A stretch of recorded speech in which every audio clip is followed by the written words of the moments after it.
അഭിനന്ദനെ ഞാൻ പരിചയപ്പെടുന്നത് MTVക്ക് വേണ്ടി ഞങ്ങളൊരു ഷോ ചെയ്തിരുന്നു. അപ്പോൾ ഞാൻ ബിജോയ് എന്ന് പറഞ്ഞൊരു വളരെ അടുത്ത സുഹൃത്തുണ്ട് ബോംബെയിൽ. പുള്ളി ഷെയ്ത്താനും ഡേവിഡ് എന്നൊക്കെ പറഞ്ഞ ഫിലിംസ് ഹിന്ദിയിൽ ചെയ്തിട്ടുള്ളതാണ്. അപ്പോൾ ഞാൻ ബിജോയ് പറഞ്ഞിട്ടാണ് ഞാൻ ആ ഷോയിൽ ചെയ്യാൻ പോകുന്നത്. അപ്പോൾ ഞാൻ അതിനകത്ത് ഒരു എപ്പിസോഡാണ് ആക്ച്വലി ചെയ്തത്. അപ്പോൾ അതിൻ്റെ സിനിമാറ്റോഗ്രാഫി ചെയ്തത് അഭിനന്ദനായിരുന്നു. എൻ്റെ എപ്പിസോഡ് ഹാൻഡിൽ ചെയ്തത്. അപ്പോൾ ഞാൻ ചെയ്ത ഫസ്റ്റ് സീക്വൻസ് തന്നെ I was very impressed. Like exactly ഞാൻ വിചാരിച്ച എക്സാക്ട്ലായിട്ട് അഭിനന്ദൻ തന്നു. Everything was superb. അപ്പോൾ അഭിനന്ദൻ്റെ അടുത്ത് ഞാൻ പറഞ്ഞു, ഞാനിങ്ങനെ ഒരു പ്രോജക്റ്റ് ഇങ്ങനെ പ്ലാനിങ്ങിലാണ്. എന്താണ് അഭിനന്ദൻ, എന്തെങ്കിലും കമ്മിറ്റ്മെൻറ്റ്സ് ഉണ്ടോ? അപ്പോൾ പുള്ളി ഭയങ്കര എക്സൈറ്റഡ് ആയത് ചെയ്യാനായിട്ട്.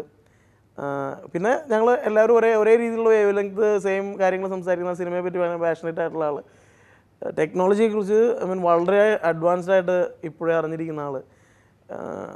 അപ്പോൾ ഞങ്ങൾ ഒരുമിച്ച് ഇതിലേക്ക് വന്നു. ഞങ്ങൾ ഒരുമിച്ച് സ്ക്രിപ്റ്റ് വായിച്ചു, ഓരോ സീക്വൻസസും പ്ലാൻ ചെയ്തു. അങ്ങനെ വെൽ ഡിസൈൻഡ് ആയിരുന്നു ആക്ച്വലി.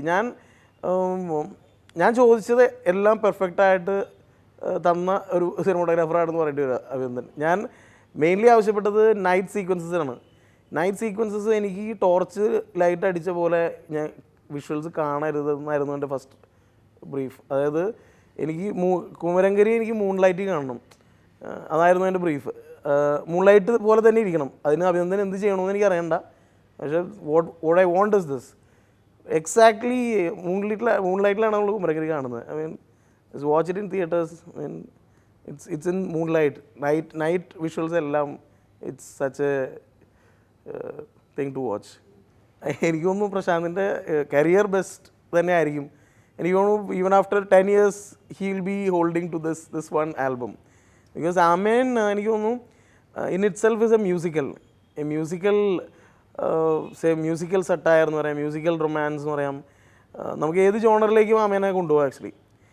അപ്പോൾ ഇതിൻ്റെ ഫസ്റ്റ് ഡിസ്കഷൻ ആക്ച്വലി ഞാൻ നടക്കുന്നത് പ്രശാന്തമായിട്ടാണ്. കാരണം ഇതിൻ്റെ മ്യൂസിക്കാണ് ഇതിൽ ഏറ്റവും ഇമ്പോർട്ടൻ്റ് ആയിട്ടുള്ള ഫാക്ടർ. അപ്പോൾ ഞാൻ പറഞ്ഞത് പ്രശാന്തിൻ്റെ അടുത്ത്, അതായത് ഞാൻ പറയുന്ന സിനിമ, ഞാൻ സംസാരിക്കുന്ന cinema it's like A cinema ഒരു പക്ഷേ ഒരു ഫുൾ പീസ് ഓഫ് കമ്മ്യൂണിക്കേഷൻ നടക്കുന്നത് ഒരു സോങ്ങിലൂടെ ആയിരിക്കും. സംസാരം പോലെ ഇരിക്കും, പക്ഷേ it will be A song. എങ്ങനെ ഒരു ബ്രോഡ്വേ ഫിലിം അല്ലെങ്കിൽ ഒരു മ്യൂസിക്കൽ ഫിലിം ട്രീറ്റ് ചെയ്യുന്നു, ആ രീതിയിലായിരിക്കും ചില പീസ് ഓഫ് നമ്മൾ വർക്ക് ചെയ്യുന്നത്, ഇൻക്ലൂഡിങ് ക്ലൈമാക്സ്. അപ്പോൾ it is a very tough task to get it right. കാരണം വെച്ചിട്ടുണ്ടെങ്കിൽ ലാസ്റ്റത്തെ ഒരു എൻറ്റയർ ക്ലൈമാക്സ് ആക്ച്വലി ഒരു 10 to 12 minutes ഓഫ് മ്യൂസിക് മാത്രമാണ്.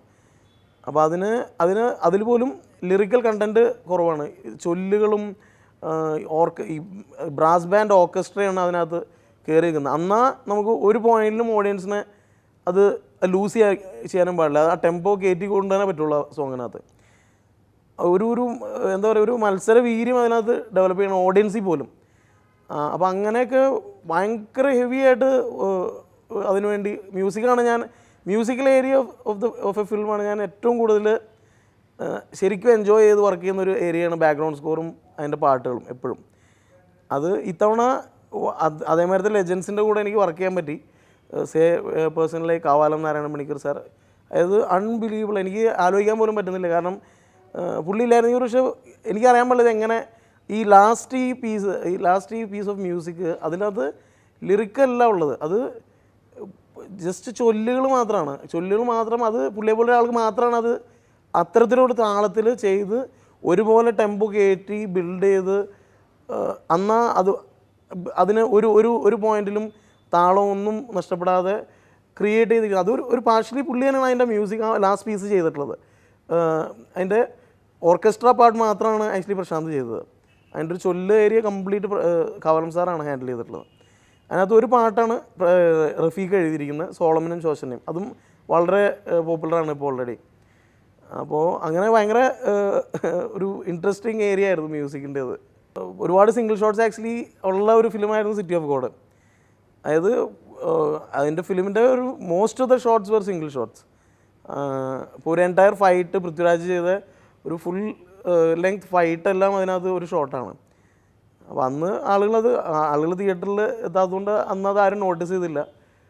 ഇപ്പോൾ ഇത് ആക്ച്വലി പോപ്പുലർ ആയത് കാരണം ആൾക്കാർ നോട്ടീസ് ചെയ്യുന്നു, അത്രേ ഉള്ളൂ അതിനകത്ത് വ്യത്യാസം. അപ്പോൾ ഇത് ഭയങ്കര ഒരു ഇൻട്രസ്റ്റിംഗ് എക്സ്പീരിയൻസ് ആയിരുന്നു. കാരണം എന്തെങ്കിലും അതിന് ഔട്ട് ഓഫ് ദ വേൾഡ് ആയിട്ടുള്ള എന്തെങ്കിലും ഒരു ഇൻട്രസ്റ്റിംഗ് പീസസ് ഈ ഫിലിമിനകത്ത് നിർബന്ധമായിട്ടും വേണമെന്ന് ഭയങ്കര ഇൻറ്റൻഷനായിട്ട് ഭയങ്കര കോൺഷ്യസ് ആയിട്ട് ഞങ്ങൾ എൻ്റയർ ടീം അതിന് വേണ്ടി ഹാർഡ് വർക്ക് ചെയ്തായിരുന്നു. അപ്പോൾ ഇതായിരുന്നു അതിൻ്റെ ഒരു റിസൾട്ട്. അതായത് ഞങ്ങൾ ഒരു ദിവസം ഷൂട്ട് ബ്രേക്ക് ചെയ്തു, എൻ്റയർ ഷൂട്ട് ബ്രേക്ക് ചെയ്തു, ഒരു ഫുൾ ഡേ റിഹേഴ്സ് ചെയ്തു. ഒരു മോർണിംഗ് ടു ഈവനിങ് നമ്മൾ റിഹേഴ്സൽസ് മാത്രം ചെയ്തു. അതിൽ ബേസിക് ആയിട്ടുള്ള നമ്മൾ റഫായിട്ട് ഷൂട്ട് ചെയ്തു, അത് സ്ക്രാച്ച് ഷൂട്ട് ചെയ്തു. പിറ്റേ ദിവസം ഈവനിങ് ആണ് ഷൂട്ട് ചെയ്യുന്നത്. ഈവനിങ് ആഫ്റ്റർനൂൺ കഴിഞ്ഞ് നമ്മൾ ലൈറ്റൊക്കെ ചെയ്ത് ഷൂട്ട് ചെയ്ത് തുടങ്ങുന്നത്. അപ്പോൾ അത് ട്വൈലൈറ്റിൽ തന്നെ കിട്ടുകയും വേണമായിരുന്നു ഞങ്ങൾക്ക്. അപ്പോൾ ട്വൈലൈറ്റിൽ കിട്ടണമെന്ന്, കാരണം കള്ളുഷാപ്പിനെ പുറത്തുനിന്ന് വെളിയിൽ നിന്ന് വൈഡ് ഫ്രെയിമിൽ നിന്ന് തുടങ്ങി ട്രാവൽ ചെയ്ത് അത് ഷാപ്പിനകത്ത് കയറി അവിടെ ഇരിക്കുന്ന ആളുകളിലൂടെ സഞ്ചരിച്ച് ഷാപ്പിന് വെളിയിൽ വന്ന് അവിടെ ഒരു ആഘോഷം പോലെ ഫൈനലി ഒരു പ്രശ്നത്തിൽ കലാശിക്കുന്നതാണ് അതിൻ്റെ ഒരു താളം. അപ്പോൾ അത് ആക്ച്വലി ഒരു പോയിന്റിലും നമുക്ക് ക്യാമറ ഉള്ളതായിട്ട് ഫീൽ ചെയ്യാനും പാടില്ല. അത് നമ്മളെ ഓഡിയൻസ് അതിനകത്തേക്ക് എൻ്റർ ചെയ്യുന്ന പോലെ മാത്രമേ ഫീൽ ചെയ്യാൻ പാടുള്ളൂ. അപ്പോൾ അങ്ങനെ അത് ദൈവാധീനം ഞങ്ങളൊരു 2-3 ടേക്സ് ഞങ്ങൾക്ക് കിട്ടിയിട്ടുണ്ടായിരുന്നു ആ ട്വൈലൈറ്റ് ടൈമിനുള്ളിൽ. അപ്പോൾ അതിൽ നിന്നൊരു ടേക്കാണ് നമ്മൾ യൂസ് ചെയ്തിട്ടുള്ളത്. ബാക്കി 2 ടേക്സും ഇൻട്രസ്റ്റിംഗ് ടേക്സാണ്. പക്ഷേ ഇതാണ് എനിക്ക് കുറച്ച് കൂടുതൽ ഇഷ്ടപ്പെട്ടത്.